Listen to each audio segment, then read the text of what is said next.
मुंबईमधील धारावी पुनर्विकासाच्या मुद्द्यावरून आरोप प्रत्यारोपांच्या जोरदार फैरी झडू लागलेल्यात आणि त्यातच आता उद्धव ठाकरे यांनी अदानींना टार्गेट करत शरद पवारांना अप्रत्यक्ष टोला लगावला आणि त्यामुळे विधानसभा निवडणुकीच्या धामधुमीमध्ये महाविकास आघाडीतच नवा वाद उभा राहतोय की काय अशी चर्चा रंगलेली आहे। पाहूयात।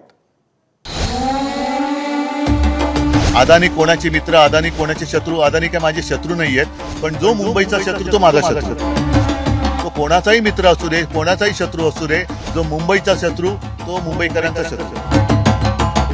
मला नाही वाटत पवार साहेब सुद्धा मुंबईची वाट लावायला देतील। उद्धव ठाकरे सध्या दिल्लीच्या दौऱ्यावर आहेत। राजधानी दिल्लीत उद्धव ठाकरे राहुल गांधी खरगेंसह महाविकास आघाडीच्या बड्या नेत्यांना भेटले। यात त्यांनी शरद पवारांचीही भेट घेतली।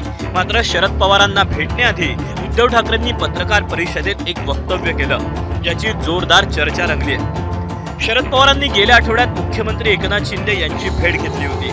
त्यावेळी तिथे अदानींचे अधिकारीही उपस्थित होते अशी चर्चा आहे। आणि तोच धागा पकडत पत्रकारांनी धारावीच्या पुनर्विकासावरून ठाकरेंना प्रश्न विचारला, तेव्हा जो मुंबईचा शत्रू तो माझा शत्रू अशा शब्दात उद्धव ठाकरेंनी फटकारलं। अदानी कोणाचे मित्र, अदानी कोणाचे शत्रू, अदानी काय माझे शत्रू नाहीयेत, पण जो मुंबईचा शत्रू तो माझा शत्रू।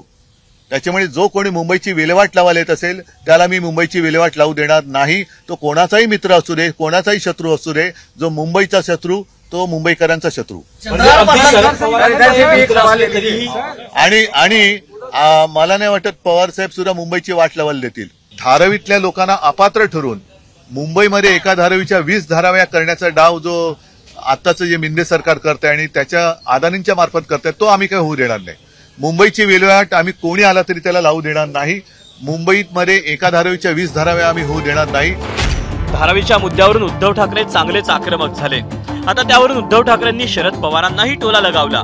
विधानसभा निवडणुकीच्या पार्श्वभूमीवर हा मुद्दा आणखी पेटणार का आणि शरद पवार ठाकरेंना काय उत्तर देतात हे पाहायला हवं। गणेश ठाकूरसह सोमेश कोलगे, एबीपी माझा, नवी दिल्ली।